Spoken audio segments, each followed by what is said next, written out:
പിതാവിന്റെയും പുത്രന്റെയും പരിശുദ്ധാത്മാവിന്റെയും നാമത്തിൽ ആമേൻ. കഴിഞ്ഞ നോയമ്പിലെ ആദ്യ വെള്ളിയാഴ്ച ഞാൻ ചില ചിന്തകൾ പങ്കുവച്ചു. ഇന്ന് രണ്ടാം വെള്ളിയാണ്, അതായത് ഈ നോയമ്പ് കാലത്തിലെ രണ്ടാം വെള്ളി.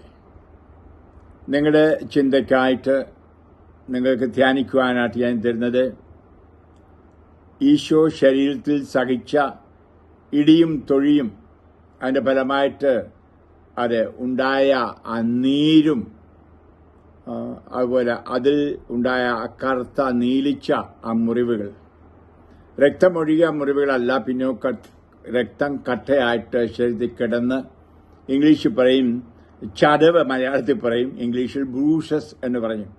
അത് ആ ചതവുകൾ അഥവാ അക്ഷരങ്ങൾ, ഇതേപ്പറ്റി ധ്യാനിക്കുവാനാണ് ഞാൻ ആഗ്രഹിക്കുന്നത്.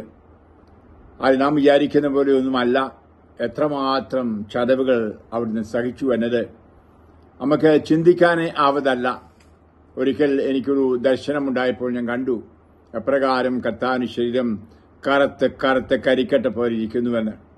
അത് ഞാൻ പിന്നീട് നിങ്ങളോട് പങ്കുവെക്കുന്നതായിരിക്കും. നിങ്ങൾ പലപ്പോഴും ഒരുപക്ഷെ കേട്ടിട്ടുമുണ്ട്. അത് ഒരിക്കൽ ഒരു ധ്യാനത്തിൽ കർത്താവ് എനിക്ക് പ്രത്യക്ഷനായപ്പോൾ ശരീരത്തിൽ ഇങ്ങനെ അത് ഉരുണ്ടുകൂടി കിടക്കുന്ന, കല്ലിച്ചു കിടക്കുന്ന മുറിവ് ചതവ് കണ്ടപ്പോൾ ഞാൻ ചോദിച്ചു, കർത്താവ് എത്ര തവണയാണ്? അപ്പോൾ കർത്താവ് ആംഗ്യം കാണിച്ചു, 4 4 4 എന്ന് പറഞ്ഞാൽ 444 തവണ. അപ്പോൾ എന്നെ മനസ്സ് വന്നു, ദൈവമേ, ഞാൻ കഴിഞ്ഞ ദിവസം കട്ടിലിൽ നിന്ന് വീണപ്പോൾ എൻ്റെ കാല് ചടഞ്ഞു. ഡോക്ടർമാർ പറഞ്ഞത് ഓപ്പറേഷൻ ചെയ്ത് കളയാൻ പറ്റുകയില്ല, അത് സിറിഞ്ച് വെച്ചെടുക്കാനും പറ്റില്ല, ആസ്പിരേറ്റ് ചെയ്യാൻ പറ്റില്ല, അത് സഹിച്ചേ മതിയാവും, അത് തന്നെത്താനെ ഉണങ്ങിപ്പോണമെന്ന്. ഇപ്പോഴും ആ വേദനയുണ്ട്, ചുളിയുളുപ്പ്. നമുക്ക് അങ്ങനെ അത് വീണ ക്ഷരം ഉണ്ടാകുമ്പോൾ ചുളിയുളുപ്പ്. അപ്പോൾ ഈശോയ്ക്ക് ആ ചുളിയുളുപ്പും വേദനയും തന്റെ കുരിശുമരണത്തിലെ നിമിഷം വരെ ഉണ്ടായിരുന്നു. ഇന്നും നമ്മളോട് വസിക്കുന്നവൻ അത് വീണ്ടും സഹിച്ചുകൊണ്ടിരിക്കുന്നു, നിങ്ങളെ പ്രതിയും എന്നെ പ്രതിയും. ഇതാണ് അത് ധ്യാനിക്കേണ്ടത്.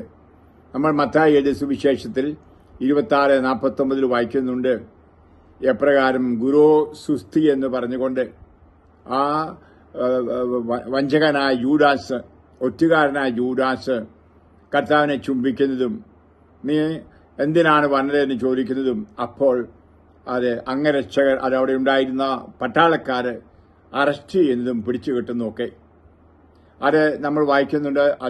അതിനെപ്പറ്റി യോഹന്നാൻ എഴുതിയ സുവിശേഷം അധ്യായം 18:3 മുതൽ 12 വരെ വചനങ്ങൾ. അതായത് പന്തവും അതുപോലെ തന്നെ തീയും ആയുധങ്ങളുമായിട്ട് ഒരു പറ്റം എന്നാണ് പറഞ്ഞിരിക്കുന്നത്, ഏകദേശം 1 ബാൻഡ് ഓഫ് സോൾജിയേഴ്സ്. അത് ഒരു 300 മുതൽ 600 വരെ ഉള്ളതാണ്. അത് അങ്ങനെ ഒരു ഗണം എന്ന് പറഞ്ഞാൽ ഒരു ഗണം സോൾജിയേഴ്സ്. കാരണം അവരൊക്കെ പ്രതീക്ഷിച്ചത് ഈശോയുടെ കൂടെയുള്ള അപ്പസ്തോലന്മാരും ശിഷ്യന്മാരും പിന്നെ അത്ഭുതവും അടയാളമൊക്കെ കിട്ടിയവർ വഴക്കുണ്ടാക്കും, ഇതിനെ എതിർക്കും. അപ്പോൾ അവരുടെ പ്രതീക്ഷ അതായിരുന്നു. യേശുവിനെ അറസ്റ്റ് ചെയ്യാൻ ഇത്ര എളുപ്പമൊന്നുമല്ല, ഒരു വലിയ തസ്കരനാണ്. ഹല്ലേലൂയ. നമ്മുടെ എല്ലാ പാപങ്ങൾ ഏറ്റെടുത്ത ഒരു കുറ്റവാളി.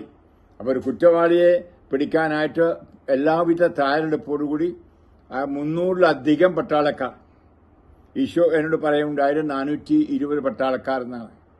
മാത്രമല്ല ഏറെ പ്രധാനാചാര്യന്റെ സേവകർ, അതും വ്യക്തമായിട്ട് പറയുന്നുണ്ട്, അവരും ആ കൂടെ ഉണ്ടായിരുന്നു. ആ പുരോഹിത പ്രമാണികളുടെ സേവകരും പരീക്ഷരും അവരുടെ സേവകന്മാരും അത് എണ്ണയാ തീർത്ത്. കാരണം എന്തു വന്നാലും ഇവനെ അറസ്റ്റ് ചെയ്യിച്ചുള്ളൂ എന്നുള്ള തീരുമാനത്തോടുകൂടിയാണ്. അത്രയ്ക്ക് എതിർപ്പായി യേശുവിനോട്. അത് മനസ്സിലാക്കണം. നമുക്ക് അനുമാനിക്കാൻ സാധിക്കും, ഈ അരിശത്തിൽ വന്ന് അത് ഹാൻഡ് കപ്പ് വെക്കുന്നു, കയ്യിൽ ആമം വയ്ക്കുന്നു. അതെ, ഈശോ പറഞ്ഞു, ആ ആമം വെച്ചപ്പോഴുള്ള ആ ശക്തിക്കുള്ള പിടിയിൽ കൈയുടെ കുഴ തെറ്റിപ്പോയി. അതിന്റെ വേദന ഉണ്ടായിരുന്നു കുരിശിൽ ആണി തറയ്ക്കുന്നിടം വരെ. ഒന്ന് അനുമാനിക്കാൻ കഴിയും കുരിശെടുത്തപ്പോൾ എന്ത് വേദന അതിന്റെ ഫലമായി ഉണ്ടായി.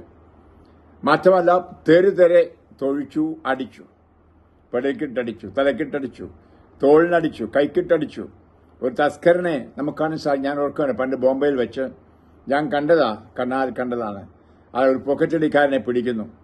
അപ്പോൾ 2-4 പേര് അവനെ ഇടിച്ചു. കാരണം അവനെ കൈയോടെ പ്രതിയെ പിടിച്ച. അപ്പോൾ ആ ബോംബെ റെയിൽവേ സ്റ്റേഷൻ എപ്പോഴും ഇങ്ങനെ പുഴുക്കൾ പോലെ ആളാ നിറച്ചു. കണ്ടവർ ഇരുന്നിട്ട് അടിയാ. കാരണം അവർക്കും പണ്ടെങ്ങാണ്ട് അനുഭവം ഉണ്ടായി. നമുക്കറിയാം, ഈ വണ്ടി ഓടിപ്പോകുമ്പം ചില പട്ടികൾ കുരയ്ക്കും. ഏത് പട്ടികളാണ് കുരയ്ക്കുന്നത്? പണ്ടെങ്ങാണ്ടോ വണ്ടി മുട്ടിയതിന്റെ വേദന കിടക്കുന്നവർ എന്ന് പറഞ്ഞ പോലെയാണ്. പണ്ടൊക്കെയോ പോക്കറ്റ് അടിക്കപ്പെട്ടവരെല്ലാം മണ്ണ് ഇവനെ തൊഴിക്കുന്നു, അടിക്കുന്നു. ആ പാവൻ ചോരയെല്ലാം ഛർദ്ദിച്ച് മൂക്കിക്കൂടെ ചോരയായിട്ട് എനിക്ക് ഒത്തിരി അനുതാപം തോന്നി. പക്ഷെ ഞാൻ നിസ്സഹായം, എനിക്കൊന്നും ചെയ്യാൻ പറ്റില്ല.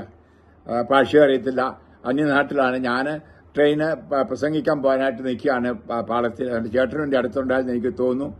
അതോ ഒരു അച്ഛനായിരുന്നു, നഗരൂരച്ഛനായിരുന്നു, എനിക്ക് സംശയമുണ്ട്, ഒരു അച്ഛനുണ്ടായിരുന്നു. പ്രിയപ്പെട്ട, ഞാൻ പറഞ്ഞത് ഇതുപോലൊരു ഒന്ന് ചിന്തിക്കാം. ഈശോയെ പിടിക്കുന്നതും അടിയും തൊഴിയും എല്ലാം കൊടുക്കുന്നു, മൂക്കിക്കൂടെയും ആ വായിക്കൂടെയൊക്കെ ചോര വരുന്ന ഒരവസരം. മാത്രമല്ല തൊഴി ഒത്തിരി തൊഴിച്ചു കാണും. ആ വയറ്റിൽ തൊഴിച്ചു കാണും, പള്ളയ്ക്ക്, ആ പുറക്, പിന്നെ കയ്യിലുള്ള വടിവെച്ചു അടിച്ചു കാണും. കണിശൂർ വടിവെക്കാറ്റാ വന്നാണ് പറയുന്നത്.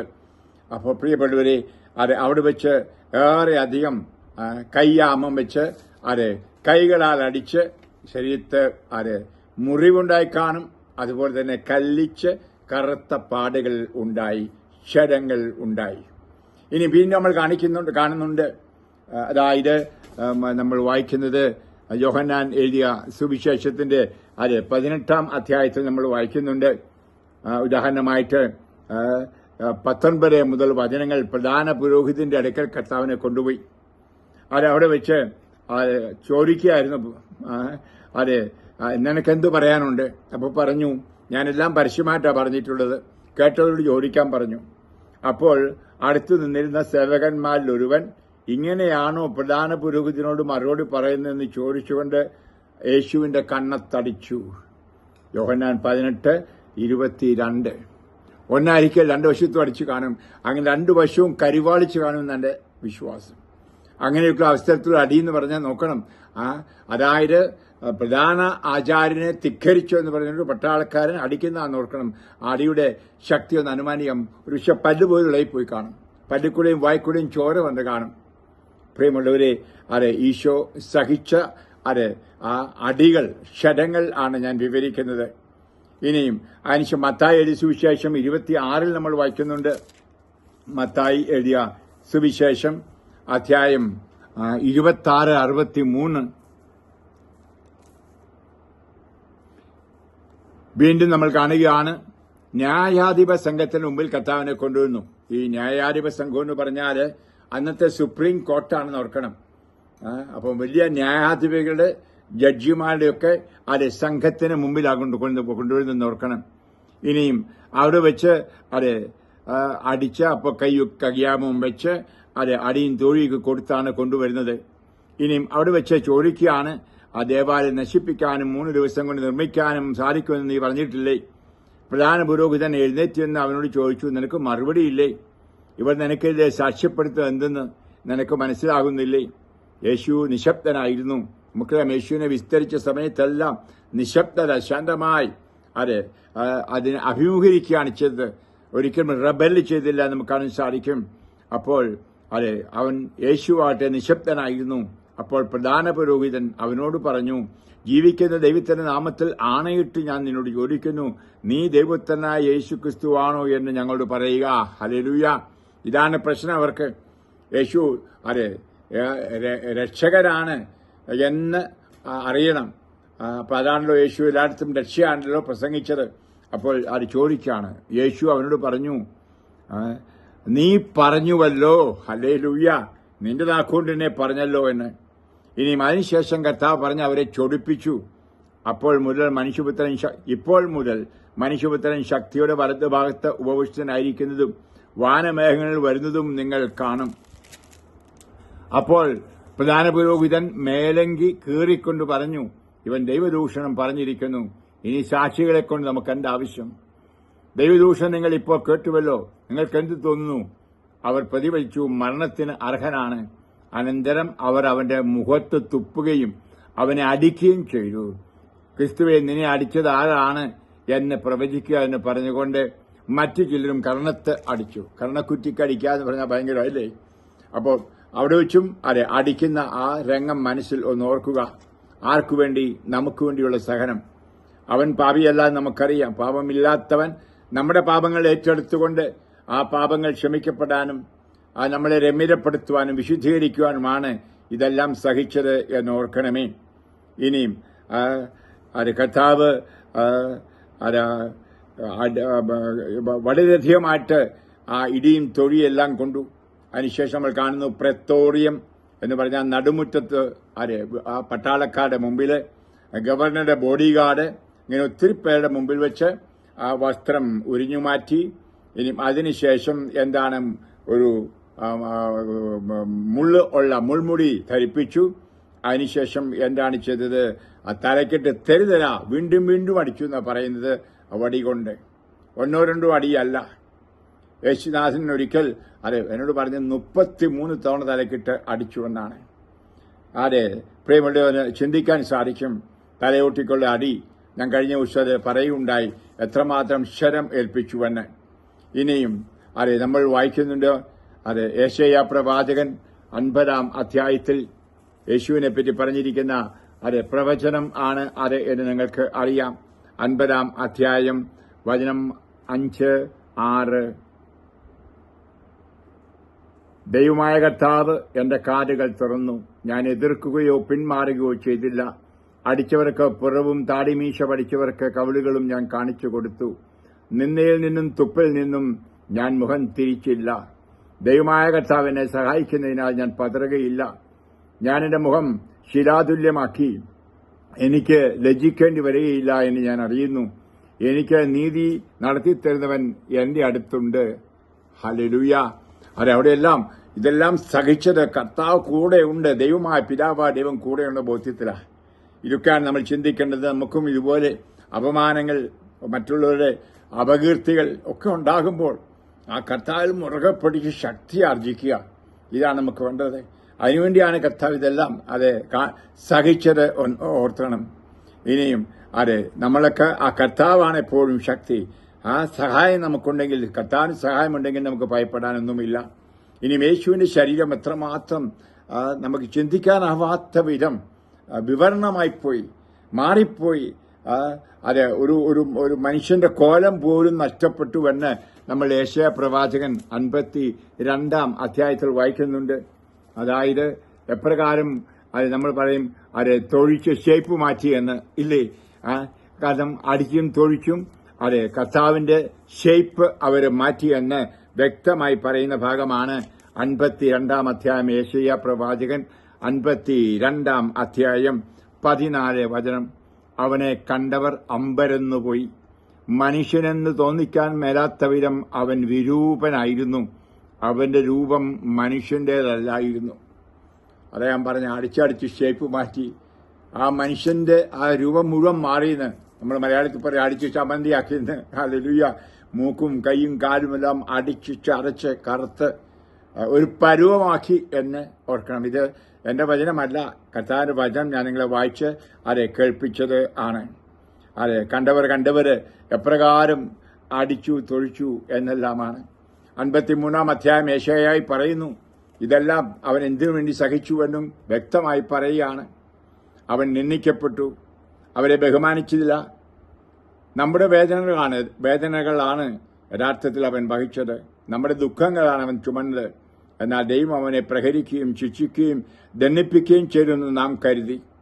നമ്മുടെ അതിക്രമങ്ങൾക്ക് വേണ്ടി അവൻ മുറിവേൽക്കപ്പെട്ടു, നമ്മുടെ അകൃത്യങ്ങൾക്ക് വേണ്ടി ക്ഷതമേൽപ്പിക്കപ്പെട്ടു. ഞാൻ പറഞ്ഞത് ക്ഷതത്തെ പറ്റിയാണല്ലോ.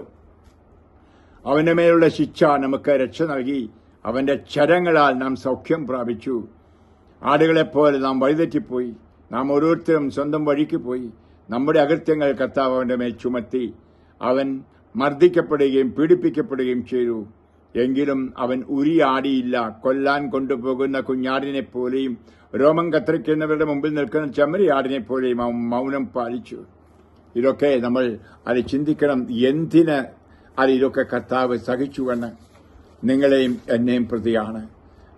എല്ലാവരും ക്ഷമിച്ചുകൊണ്ട് നീതിശൂര്യനായ സ്നേഹം തന്നെയാകുന്ന കർത്താവ് ഈ സഹനങ്ങളെല്ലാം നമുക്കനുദിനമുണ്ടാകുന്നതാണ്. സ്വന്തം ശരീരത്തിൽ വഹിക്കുകയാണ് ചെയ്യുന്നത്. നമ്മൾ വായിക്കുന്ന പാപമില്ലാത്തവൻ പാപമായി മാറിയെന്ന് ഈ ശരങ്ങളെല്ലാം വഹിച്ചുകൊണ്ട് ഒരു കുറ്റവാളിയായി, നമുക്കറിയാം ഇടിയും തുഴിയെല്ലാം കൊടുത്ത് ഒരു കുറ്റവാളിയായിട്ടാണ്, ഒരു കൊലപാതകിയെപ്പോലെ ആക്കി, അല്ലെങ്കിൽ ഒരു കള്ളനെ പോലെ. പ്രിയമുള്ളവരെ, അപ്പോൾ ശരീരത്തുണ്ടായ ആ മുറിവുകൾ, വേദനകൾ, ഇത് ഈശോയിൽ ദൈവത്തിൽ, പിതാവായ ദൈവത്തിൽ ആശ്രയിച്ചത് കൊണ്ടാണ് അവൻ അങ്ങനെ മൗനമായിരിക്കാനും ക്ഷമിക്കുവാനും സാധിച്ചത്. ഇവിടെ പ്രിയമക്കളെ, ഈ വെള്ളിയാഴ്ച നമുക്ക് ഒന്ന് ധ്യാനിച്ചു നോക്കാം ഈശോ നമ്മുടെ ക്രൈസ്തവ ജീവിതത്തെപ്പറ്റി എന്താണ് പറയുന്നത് എന്ന്. മത്തായി എഴുതിയ സുവിശേഷത്തിന്റെ 5:21 നമ്മൾ വായിക്കുന്നുണ്ട്. മത്തായി എഴുതിയ സുവിശേഷം 5-ാം അധ്യായം 21 മുതൽ വചനങ്ങൾ. കൊല്ലരുത്, കൊല്ലുന്നവൻ ന്യായവിധിക്ക് അർഹനാകുമെന്ന് പൂർവികരോട് പറഞ്ഞ നിങ്ങൾ കേട്ടിട്ടുണ്ടല്ലോ. എന്നാൽ ഞാൻ നിങ്ങളോട് പറയുന്നു, സഹോദരനോട് കോപിക്കുന്നവൻ ന്യായവിധിക്ക് അർഹനാകും. സഹോദരനെ ഭോഷ എന്ന് വിളിക്കുന്നവൻ ന്യായാധിപസംഘത്തിന് മുമ്പിൽ നിൽക്കേണ്ടി വരും. വിഡ്ഢി എന്ന് വിളിക്കുന്നവനാകട്ടെ നരകാഗ്നിയിൽ ഇരയാകും. ഹല്ലേലൂയ. ഞാൻ ഒരിക്കൽ ഈശോയുടെ ദർശനമുണ്ടായപ്പോൾ, ഈശോ എന്റെ ചെറുപ്പത്തിലൊക്കെ ഞാൻ എന്റെ ചേട്ടനെയും അനിയനെയും സഹോദരങ്ങളെയും സ്കൂളിലുള്ളവരൊക്കെ പട്ടി പോടാന്നൊക്കെ വിളിക്കുമായിരുന്നു.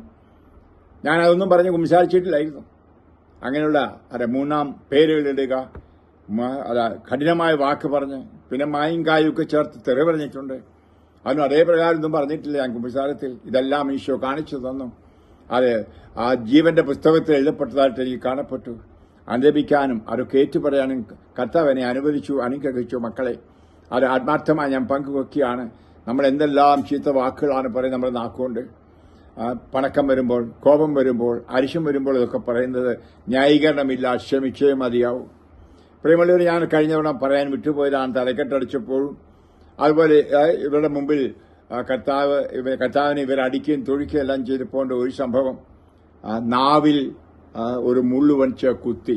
ഒരു മുള്ളരിക്കുകയില്ല, പല മുള്ളു വെച്ചായിരിക്കാം. ആ തലയിൽ തറച്ച മുൾക്കിരീടത്തിന്റെ ഒരു അംശം കൊണ്ട് കുത്തി, ചോര വന്നു. മാത്രമല്ല, തീ കായിയായിരുന്നു. നമുക്കറിയാം, ആ നടുമുറ്റത്ത് ആ തീ വെച്ച് തീക്കട്ട എടുത്ത് നാക്കെ കുത്തി. നാക്കും അതുപോലെ തന്നെ ആ ചിറിയെല്ലാം പൊള്ളിച്ചു. പ്രിയമുള്ളൊരാൾ തുപ്പി നമ്മൾ വായിക്കുന്നുണ്ട്. തുപ്പുന്നതിനേക്കാൾ ഭയങ്കരം. ചില വെള്ളിയാഴ്ചകളിലൊക്കെ, ആദ്യ വെള്ളിയാഴ്ചയൊക്കെ എനിക്ക് നാക്കേ മുറിയും. അപ്പോൾ വേദന വരുമ്പോൾ എനിക്കറിയാം ഈ സംഭവിച്ചു തന്നെയാണ് എന്ന്. പ്രിയമുള്ളവരെ, ഈശോയുടെ മുറിവുകളാണ് കർത്താവ് എനിക്ക് തന്നതെന്ന് എനിക്ക് ബോധ്യമുണ്ട്. പ്രിയമുള്ളവരെ, നാം പറഞ്ഞത് എന്തിന് ഇതൊക്കെ സഹിച്ചു? കള്ളു കുടിക്കുന്നവർ, ചീത്ത പറയുന്നവർ, അല്ലെങ്കിൽ പുകവലിക്കുന്നവരൊക്കെ അതിന് മാറി രക്ഷപ്പെടാൻ, നാവുകൊണ്ട് ചെയ്ത പാപങ്ങളുടെ മോചനത്തിന്. നാം പിന്നീടത് ഒരു എപ്പിസോഡിൽ കൂടെ പറയുന്നുണ്ട്. എങ്കിലും മുൻകൂട്ടി പറയാണ്, ഈ സഹനങ്ങളെല്ലാം സഹിച്ചത് നമ്മളെ വിശുദ്ധീകരിക്കാനാണ് എന്ന്. പ്രിയപ്പെട്ടവരെ, നമ്മൾ കർത്താവ് തുടർന്ന് സംസാരിക്കുകയാണ്. ഞാൻ വായിക്കുന്നു 5-ാം അധ്യായം മത്തായി എഴുതിയ സുവിശേഷത്തിന്റെ 23 മുതൽ.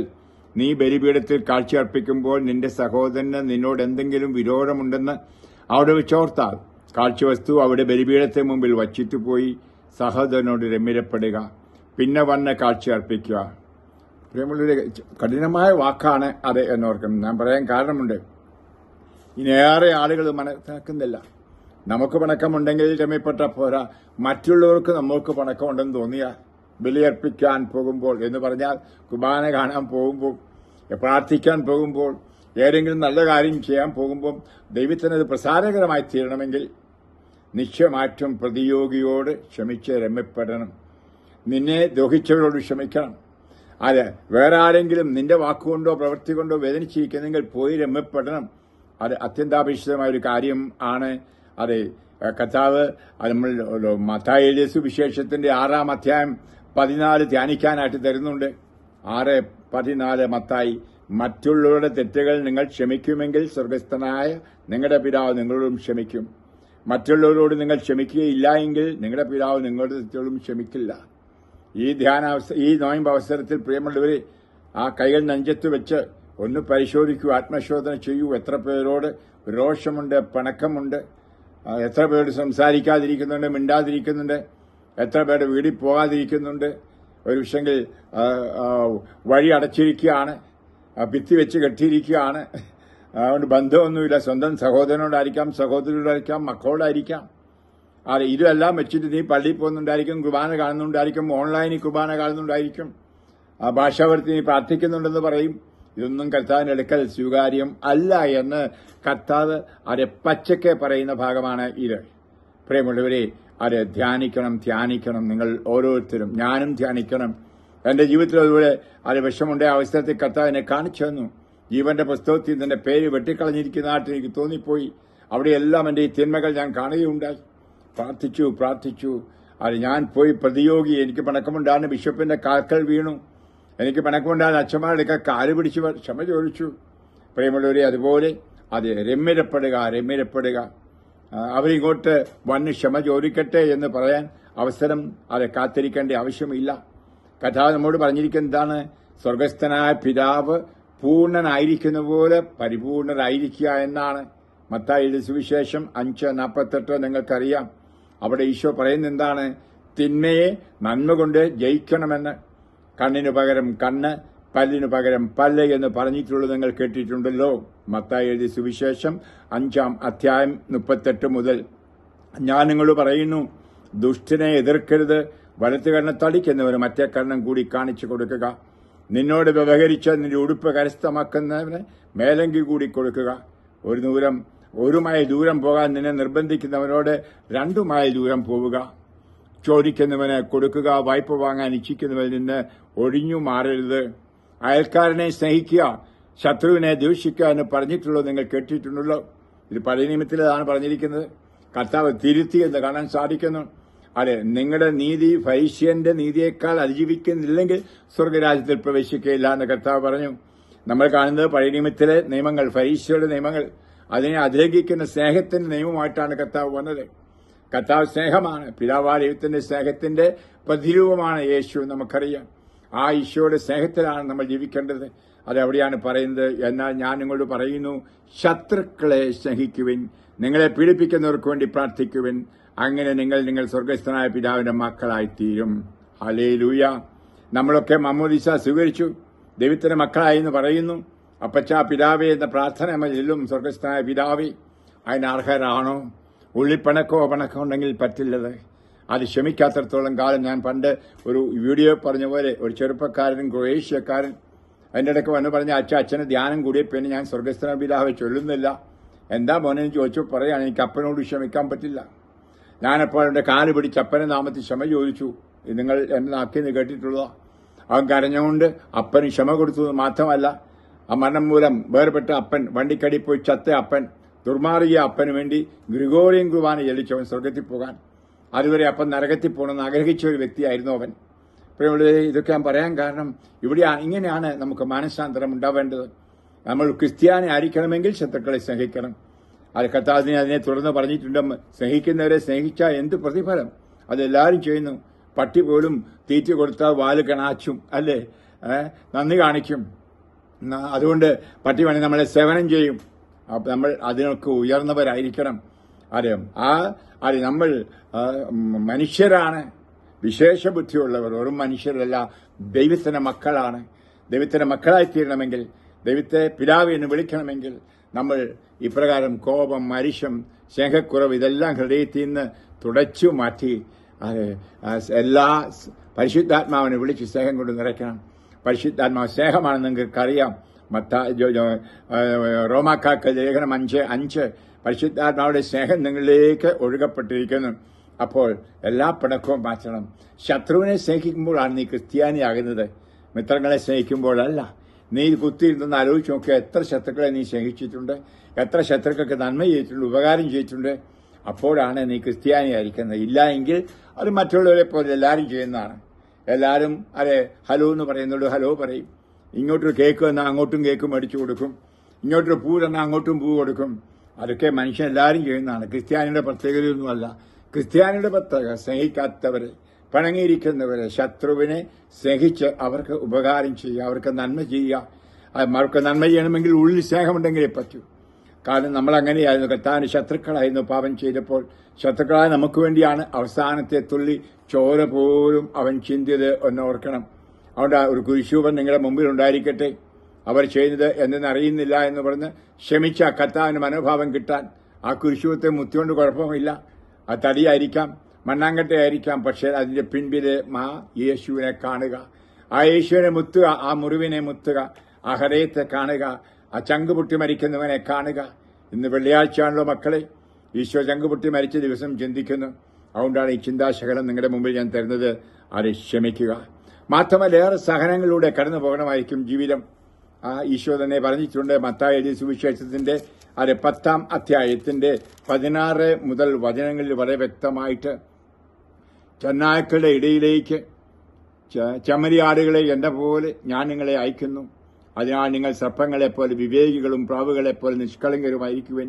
മനുഷ്യരെ സൂക്ഷിച്ചുകൊള്ളുവിൻ, അവർ നിങ്ങളെ ന്യായാധിപ സംഘങ്ങൾക്ക് ഏൽപ്പിച്ചു കൊടുക്കും. സിനഗോഗുകളിൽ നിന്ന് അവർ നിങ്ങളെ മർദ്ദിക്കും. നിങ്ങൾ എന്നെപ്പോലെ നാടുവാഴികളുടെയും രാജാക്കന്മാരുടെയും സന്നിധിയിലേക്ക് നയിക്കപ്പെടും. എല്ലാ വിചാരരുടെയും മുമ്പിൽ സാക്ഷ്യം നൽകേണ്ടി വരും. പ്രിയമുള്ളവരെ, അത് ഞാൻ പറഞ്ഞത് സഹനത്തെപ്പറ്റി കർത്താവ് പ്രവചിക്കുന്ന ഭാഗങ്ങളാണ്. ഏറെയേറെ ഭാഗങ്ങളുണ്ട്, ഞാൻ പിന്നീട് പറയാം. എങ്കിലും മുൻകൂട്ടി പറയുന്നു, എന്തുകൊണ്ട് സഹനം കഴിയുന്ന ആഫ്രിക്കയിൽ, അത് ഏഷ്യൻ രാജ്യങ്ങളിൽ പലയിടത്തും ക്രിസ്ത്യാനികൾ വെറുതെ മൃഗീയമായിട്ട് വധിക്കപ്പെടുന്നു, പീഡിപ്പിക്കപ്പെടുന്നു. നിങ്ങൾക്ക് കണ്ടല്ലോ, കോങ്കോയിൽ അത് 70 വരെ പള്ളി വെച്ച് റേപ്പ് ചെയ്ത്, 100 പേരെ റേപ്പ് ചെയ്തു സ്ത്രീകളെ, 70 പേരെ തല വെട്ടിക്കളഞ്ഞതൊക്കെ. അതുപോലെ നൈജീരിയയിലെ സംഭവമൊക്കെ എന്നും എന്ന പോലെ വൈദികരെയും പാസ്റ്റർമാരെയും വിശ്വാസികളെ പിടിച്ചുകൊണ്ട് കൊല്ലുന്നു. ഇത് നമുക്കും വരാവുന്ന ഒരു കാലമാണ്. പണ്ട് ആരുടെ പറഞ്ഞ പോലെ മണിപ്പൂർ നമുക്കും ഉണ്ടായിന്ന് വരാം. നമുക്കൊന്നും കുത്തകെട്ടി വെച്ചിട്ടില്ല. ഇവിടെയൊക്കെയാണ്. എന്തുകൊണ്ട് അവർ അങ്ങനെ ചെയ്യുന്നതും കർത്താവ് പറഞ്ഞു. അവർ ചെയ്യുമ്പോൾ ഓർക്കുന്നത് അവർ ദൈവത്തിന് ബലിയർപ്പിക്കുകയാണെന്ന്. യോഹന്നാൻ എഴുതിയ സുവിശേഷം 16:2-3. നിങ്ങളെ സിനഗോഗുകളിൽ നിന്ന് ബഹിഷ്കരിക്കും. നിങ്ങളെ കൊല്ലുമ്പോൾ നിങ്ങൾ അവരുടെ ദൈവത്തിന് ബലിയർപ്പിക്കാമെന്ന് ഓർക്കും. അതാണല്ലോ, ഞാൻ ആ മതത്തിൽ നിന്നും പേര് പറയുന്നില്ല. ക്രിസ്ത്യാനികളെ കൊന്നൊടുക്കുന്നത് ദൈവത്തെ പ്രീതിപ്പെടുത്താനാണെന്ന് പോലും അവർ പറയുന്നുണ്ട്. അതിന് പ്രത്യേക പേരുകളുമുണ്ട്. പ്രിയമുള്ളവർ, ഇവിടെയെല്ലാം പിടിച്ചു നിൽക്കാനുള്ള കഴിവും ശക്തിയുമാണ് കർത്താവ് ഈ പീഡനങ്ങളിലൂടെ നിങ്ങൾക്കും എനിക്കും നേടിത്തന്നത്. ഒരു പക്ഷെ അനാവശ്യമായി കുറ്റപ്പെടുത്തി അറസ്റ്റ് ചെയ്യപ്പെട്ടേക്കാം, അനാവശ്യമായി കുറ്റപ്പെടുത്തി നിങ്ങളെ അടിച്ചേക്കാം പോലീസ്. എനിക്കറിയാം, പലരും നിഷ്കളങ്കരായവരെ തെറ്റിദ്ധരിച്ച് കുറ്റം ചുമത്തി പോലീസ് സ്റ്റേഷനിലേക്ക് മറ്റുള്ള മുമ്പിൽ അടിച്ചുകൊണ്ട് പോകുന്ന രംഗങ്ങൾ അടുത്തൊരു കാലത്ത് നമുക്കറിയാം. ചില വൈദികരെ പോലും അപ്രകാരം അടിച്ച് ശിക്ഷിച്ചു കോടതി വെച്ച് അവരുടെ നിരപരാധിത്വം തുറന്നടിച്ച് പ്രഖ്യാപിച്ചതൊക്കെ. പ്രിയമുള്ളവരെ, അങ്ങനെ കുറ്റക്കാരും അല്ലാത്തവരും ഇപ്രകാരം അടിക്കപ്പെട്ട് മർദ്ദിക്കപ്പെട്ട് ഹാൻഡ്കപ്പ് വെച്ച് കയ്യാമം വെച്ച് കൊണ്ടുപോകുന്നു. ഇതെല്ലാം കർത്താവ് കണ്ടിരുന്നു എന്ന് ഓർക്കണേ. അപ്പോൾ ഇവിടെ അതിന്റെ പേരിൽ നിങ്ങൾക്ക് വിഷമമുണ്ടായിരിക്കാം. ഒരു പക്ഷെങ്കിൽ അധികാരികളോട്, ഒരു പക്ഷേ ജഡ്ജിമാരോട്, അല്ലെങ്കിൽ വക്കീലന്മാരോട്, പോലീസുകാരോട് ക്ഷമിക്കൂ എല്ലാവരോടും. ഒരു പക്ഷേ പഴയ പൂത്തുകിടക്കുന്ന വൈരാഗ്യങ്ങൾ അധ്യാപകരോടായിരിക്കാം, സഹപാഠികളോടായിരിക്കാം. ഒരു പക്ഷേ ചെറുപ്പം നിങ്ങളെ റേപ്പ് ചെയ്തു, നിങ്ങളെ അനാവശ്യമായി ചീത്ത പഠിപ്പിച്ചവർ, ചീത്ത ചെയ്തവർ, എല്ലാവരും ക്ഷമിക്കും മക്കളെ. എന്നിട്ട് ആ ഹൃദയം വിശുദ്ധീകരിക്കൂ. ഈശോ പറഞ്ഞ ആ വചനം, നിങ്ങൾ മറ്റുള്ളവരോട് ക്ഷമിക്കുന്നില്ല എങ്കിൽ ഞാൻ നിങ്ങളോട് ക്ഷമിക്കുകയില്ല എന്ന് കർത്താവ് പച്ചക്ക് 6:14 മത്തായിയിൽ പറഞ്ഞിട്ടുണ്ട്. ഞാനത് വായിക്കുന്നു. മത്തായി 6-ാം അധ്യായം 14 വചനം. മറ്റുള്ളവരുടെ തെറ്റുകൾ നിങ്ങൾ ക്ഷമിക്കുമെങ്കിൽ സ്വർഗസ്ഥനായ നിങ്ങളുടെ പിതാവ് നിങ്ങളോടും ക്ഷമിക്കും. മറ്റുള്ളവരോട് നിങ്ങൾ ക്ഷമിക്കുന്നില്ലെങ്കിൽ നിങ്ങളുടെ പിതാവ് നിന്റെ തെറ്റുകളും ക്ഷമിക്കില്ല. പ്രിയമുള്ളവരെ, ചിന്തിക്കണം. ഒരു കുമ്പസാരക്കൂട്ടി പോയി പാപങ്ങളെല്ലാം ഇങ്ങനെ ഏറ്റുപറയാണ്. എന്റെ അപ്പനോട് എനിക്ക് പണക്കാണ്, എന്റെ കൂടെയുള്ള സഹോദരിയോട് എനിക്ക് പണക്കാണ്, എന്റെ അധികാരിയോട് പണക്കാണ്, ബിഷപ്പിനോട് പണക്കാണ്. ഒരു പക്ഷെ അവസാനം അച്ഛനോ ചെറിയ പെനൻസ് പ്രായച്ചിത്വവും തരും, 5 സ്വർഗസ്ഥനാപിതാവ് ചെല്ലാൻ, അല്ലെങ്കിൽ ഒരു കൊന്ത ചെല്ലാൻ. എന്നിട്ട് അതിന്റെ പാപം ക്ഷമിച്ചിരിക്കുന്നു പറയും. പക്ഷേ നിന്റെ പാപം ക്ഷമിക്കപ്പെടില്ല. ഹല്ലേലൂയ. ഒരു വൈദികനും ഒരു മനുഷ്യനും നിന്റെ പാപം ക്ഷമിക്കത്തില്ല. തമ്പുരാന് മാത്രമേ സാധിക്കൂ. ആ തമ്പുരാന്റെ സ്ഥാനത്തിരുന്നുകൊണ്ട് തമ്പുരാൻ പറഞ്ഞത്, ഈശോ തളർവാദി രോഗിയോട് പറഞ്ഞ വാക്കാണ് കുമ്പസാരക്കുട്ടി പറയുന്നത്. നിന്റെ പാപങ്ങൾ ക്ഷമിച്ചിരിക്കുന്നു. അവിടെ അത്ഭുതമാണ് നടക്കുന്നത്. എന്ത് അത്ഭുതം! അതായത് നിന്റെ മനസ്സും ശരീരവും രോഗശാന്തി നേടുന്നു. തളർച്ചയെല്ലാം മാറും, ഊഷ്മളതയുള്ളവനാവും. ക്ഷമിക്കുന്നില്ല എങ്കിൽ നീ അവിടെ തന്നെ കിടക്കുന്നു. ഇനിയും ഈശോ ആ ഹൃദയത്തിലേക്ക് നോക്കുന്ന ഈ വൈദികൻ എന്ന് പറയുമ്പോൾ, ഇവൻ ക്ഷമപ്പെട്ടിട്ടുണ്ടോ, ക്ഷമിച്ചിട്ടുണ്ടോ എന്ന്. കർത്താവിന്റെ വചനമാണ് ഞാൻ കൂടുതൽ വിശ്വസിക്കുന്നത്, ഈ കർമ്മങ്ങളെക്കാൾ കൂടുതൽ. പ്രിയമുള്ള കർത്താവിന്റെ വചനം പറയുന്നു, നീ ക്ഷമിച്ചില്ലെങ്കിൽ ഞാൻ ക്ഷമിക്കില്ല എന്ന്. അവന്റെ അച്ഛനോ മെത്രാനോ മാപ്പാപ്പായിരുന്നോ പാവം ക്ഷമിക്കുമെന്ന് പറഞ്ഞാലും പാപത്തിന് ക്ഷമ ഉണ്ടാവില്ല നിന്റെ ഹൃദയത്തിൽ നീ ക്ഷമിക്കുന്നില്ല എങ്കിൽ. ഹല്ലേലൂയ. പ്രിയപ്പെട്ടവരെ, ഇത് മനസ്സിൽ ചിന്തിക്കണേ, ധ്യാനിക്കണം. ഈ നോയമ്പ് അവസരം പക്ഷെ നമ്മുടെ അവസാന നോയമ്പായിരിക്കാതെ ഇനിയൊരു നോയമ്പ് ആചരിക്കുമോ ഇല്ലയോ നമുക്ക് അറിഞ്ഞുകൂടാ മക്കളെ. അതുകൊണ്ട് അത് ആത്മാർത്ഥമായിട്ട് ഹൃദയത്തെ ആത്മശോധന ചെയ്യൂ. അപ്പനോടോ അമ്മയോടോ ഭാര്യയോടോ ഭർത്താവിനോടോ മക്കളോടോ മാതാപിതാക്കളോടോ വൈദികരോടോ മെത്രാന്മാരോടോ സഭയോടോ ഒക്കെ ഉള്ള പണക്ക് എന്തു കാരണം? അതെ, പണക്കത്തിന്റെ കാരണമല്ല നോക്കേണ്ടത്, രമ്യപ്പെടാനുള്ള കാരണങ്ങളാണ് കാണേണ്ടത്. ഹല്ലേലൂയ. നിങ്ങൾ ഒത്തിരി കാരണങ്ങളിലേക്ക് നോക്കുമ്പോൾ ഒരിക്കലും രമ്യപ്പെടാൻ പറ്റത്തില്ല. അവരങ്ങനെ ചെയ്തു, ഇവരെങ്ങനെ ചെയ്തു, എന്തിനും അവരോട് രമ്യപ്പെടണമെന്ന് പിശാചിന്റെ ഹൃദയത്തിൽ പറയും. പക്ഷെ യേശുവാണ്, യേശുവിന്റെ ആത്മാവാണ് ഇപ്പൊ പറയുന്നത്, അത് ആരായാലും നിന്നോട് തിന്മ ചെയ്തവരോട് ക്ഷമിക്കൂ. അപ്പൊ സ്വർഗസ്ഥനായ പിതാവ് നിന്നോടും ക്ഷമിച്ച് രമ്യപ്പെട്ട് നിന്നെ സ്വന്തമാക്കും എന്ന്. അത് നമുക്ക് അത് കർത്താവിൽ അത് ക്ഷമിച്ച് ആന്തരിക ശക്തി നേടാം, ആന്തരിക സൗഖ്യം, അതോടൊപ്പം ശാരീരിക സൗഖ്യവും. ഞാൻ പലപ്പോഴും പറയും, അതെ, മറ്റുള്ളവരോട് ക്ഷമിക്കുമ്പോൾ നമുക്ക് ശാരീരിക സൗഖ്യം കിട്ടും. ക്ഷമ ആട്ടും സൂപ്പിന് ഫലം ചെയ്യും. ക്ഷമിച്ചാൽ സൗഖ്യം ശരീരത്തിന് കിട്ടും, കണിച്ചു മാറ്റും. ഫൊർഗിവ്നെസ് ബ്രിങ് ഹീലിംഗ് എന്ന് ഇംഗ്ലീഷിൽ ഞാൻ പറയാറുണ്ട്. അത് വലിയ സത്യമാണ് മക്കളെ. അപ്പോൾ നമുക്ക് സഹിക്കാനുള്ള ശക്തി കൂടി കർത്താവ് അത് തരുമെന്ന് ശരിയാണ്. ഈശോ പ്രവചിച്ചു പറഞ്ഞിട്ടുണ്ടല്ലോ. മത്തായി എഴുതിയ സുവിശേഷം 5-ാം അധ്യായം 10 മുതൽ വചനങ്ങൾ, നീതിക്ക് വേണ്ടി പീഡനം ഏൽക്കുന്നവർ ഭാഗ്യവാന്മാർ, സ്വർഗരാജ്യം അവരുടേതാണ്. എന്നെപ്പറ്റി മനുഷ്യൻ നിങ്ങളെ അവഹേളിക്കുകയും പീഡിപ്പിക്കുകയും എല്ലാവിധ തിന്മകളും നിങ്ങൾക്കെതിരെ വ്യാജമായി പറയുകയും ചെയ്യുമ്പോൾ നിങ്ങൾ ഭാഗ്യവാന്മാർ. നിങ്ങൾ ആഹ്ലാദിച്ച് ആനന്ദിക്കുവിൻ, സ്വർഗത്തിൽ നിങ്ങളുടെ പ്രതിഫലം വലുതായിരിക്കും. ഹല്ലേലൂയ.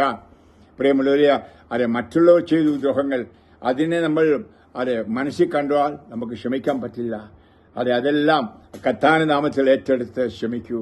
എന്നിട്ട് നല്ല ക്രിസ്ത്യാനികളായി തീരുക. ഞാൻ പ്രാർത്ഥിക്കുകയാണ് നിങ്ങൾക്ക് വേണ്ടി തുടർന്ന് സൗഖ്യം കിട്ടുവാൻ, ആന്തരിക സൗഖ്യം. ഈശോ അടിയും തൊഴിയും കൊണ്ട് ശരീരം മുഴുവനും ഇങ്ങനെ കരിവാളിച്ച മനുഷ്യക്കോലം പോലും കളഞ്ഞതിന് കാരണം എന്ത്? നമുക്ക് മനുഷ്യക്കോലം ഉണ്ടാകാനായിട്ട്. ഹല്ലേലൂയ. നമ്മളിങ്ങനെ വൈരാഗ്യവും രോഷവും എല്ലാം വെച്ചുകൊണ്ടിരിക്കുമ്പോൾ നമ്മുടെ ആത്മാവ് മനുഷ്യക്കോലം പോയി. നമ്മളെ സൃഷ്ടിച്ച ആ യേശുവിന്റെ ഛായയും സാദൃശ്യവും ഇല്ലാതായിത്തീരും.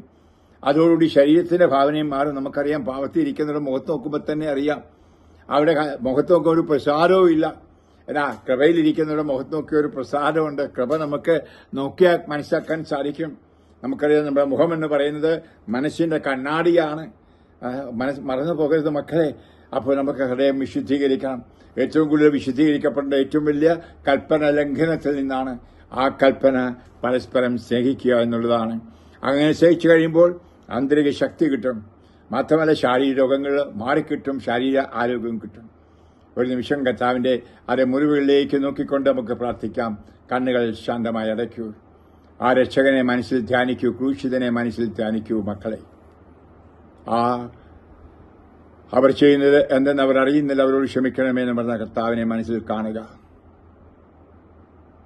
കർത്താവ് ക്ഷമിക്കാൻ കൃപ തരണമെന്നുള്ളതുകൊണ്ട് പ്രാർത്ഥിക്കൂ.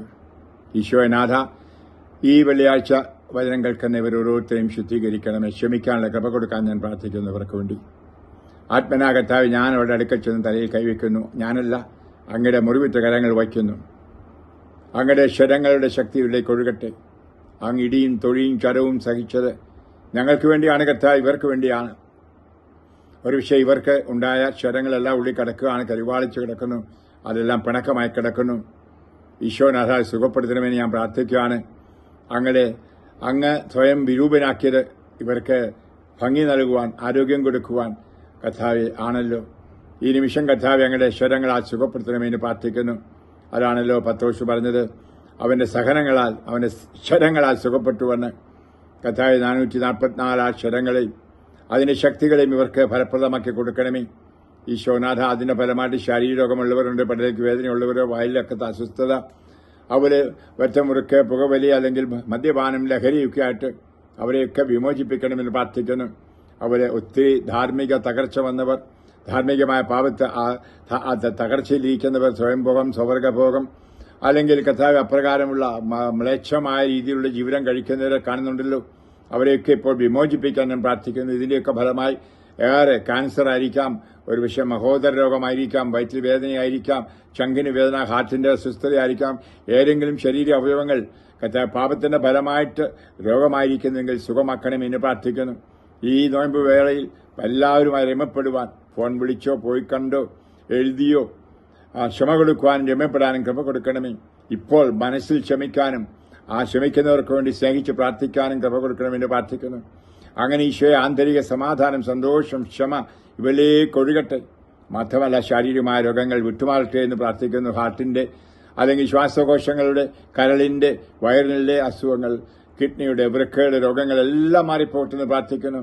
വാദസംബന്ധമായ രോഗങ്ങൾ വിട്ടുമാറാത്ത വാദം, വിട്ടുമാറാത്ത തലവേദനയൊക്കെ ഉള്ളവരുണ്ട്. ഇതെല്ലാം മാറ്റിക്കൊടുക്കുക കർത്താവേ. അങ്ങയുടെ ക്ഷരങ്ങളാൽ സുഖപ്പെടുത്തണമേ. യേശുവിനാഥ ഈ നിമിഷം ഓരോരുത്തരെ മർപ്പിക്കുകയാണ് ഈശോയെ. കർത്താവ് ഈശോ ഉള്ളിൽ കിടക്കുന്ന ക്ഷരങ്ങൾ, അതെ ഇവരുടെ ഉള്ളിൽ കിടക്കുന്നു ക്ഷരങ്ങൾ. അവരെ അങ്ങ് കാണുന്നുണ്ടല്ലോ കറുത്ത് കരിവാളിച്ച് കിടക്കുന്നത്. അതെല്ലാം മാറ്റണമേ. ഈശോയെ കടന്നു വരണമേ. ഈശോയെ അങ്ങയുടെ നാമം ഞാൻ വിളിക്കുന്നു. യേശുവെ നന്ദി, യേശുവെ സ്തോത്രം. യേശു യേശു യേശു യേശു. എല്ലാവരും കൂടി പറയുക, യേശു എൻ്റെ ഈശോ. ഈശോ ഈശോ ഈശോ ഈശോ ഈശോ. ആ തോമാശിഹ ആ മുറിവിനെ തൊട്ടുകൊണ്ട് എൻ്റെ കർത്താവ്, എൻ്റെ ദൈവമേ എന്ന് പറഞ്ഞ പോലെ പ്രാർത്ഥിക്കൂ. ഈശോ എൻ്റെ ഈശോ, ഈശോ എൻ്റെ ഈശോ, ഈശോ എൻ്റെ ഈശോ, ഈശോ ഈശോ. കർത്താവ് ഈശോയെ ഓരോരുത്തരെ ഇപ്പോൾ അനുഗ്രഹിക്കുന്നു എന്ന് കാണുന്നു. ഇവിടെ ഹൃദയങ്ങളെ കഴുകുന്നതിനെ ഓർത്ത് സ്തോത്രം. അങ്ങയുടെ അക്ഷരങ്ങളാൽ സുഖപ്പെടുന്നവർക്ക് സ്തോത്രം. ഇവർക്ക് വേണ്ടിയിട്ട് ആന്തരികവും ശാരീരികമായ സൗഖ്യം ഞാൻ നേടിയെടുക്കുന്നു. ഇവരോരോരുത്തരും തിരുമാറുടത്തിൽ അർപ്പിക്കുന്നു. അനുഗ്രഹിക്കൂ, സുഖമാക്കൂ, പുതിയ വ്യക്തികളാക്കൂ. ഈ നോയമ്പിന്റെ എല്ലാ അനുഗ്രഹങ്ങളും ഇവരുടെ മേൽ വർഷിക്കപ്പെടട്ടെ. ഓ ക്രൂശിതനായ കർത്താവേ, കരങ്ങൾ നീട്ടി ഇവരെ ഇപ്പോൾ സുഖപ്പെടുത്തുന്നു. നന്ദി പറഞ്ഞുകൊണ്ട് ഞാൻ ആശീർവദിക്കുന്നു. ലോകത്തുള്ള എല്ലാ വൈദികരോടും ചേർന്നുകൊണ്ട് പിതാവിന്റെയും പുത്രന്റെയും പരിശുദ്ധാത്മാവിന്റെ നാമത്തിൽ ഞാൻ നിങ്ങളെ ആശീർവദിച്ച് അനുഗ്രഹിച്ച് സുഖപ്പെടുത്തുന്നു. Amen. Hallelujah. Thank you Jesus. Praise you Jesus. Praise the Lord. Amen.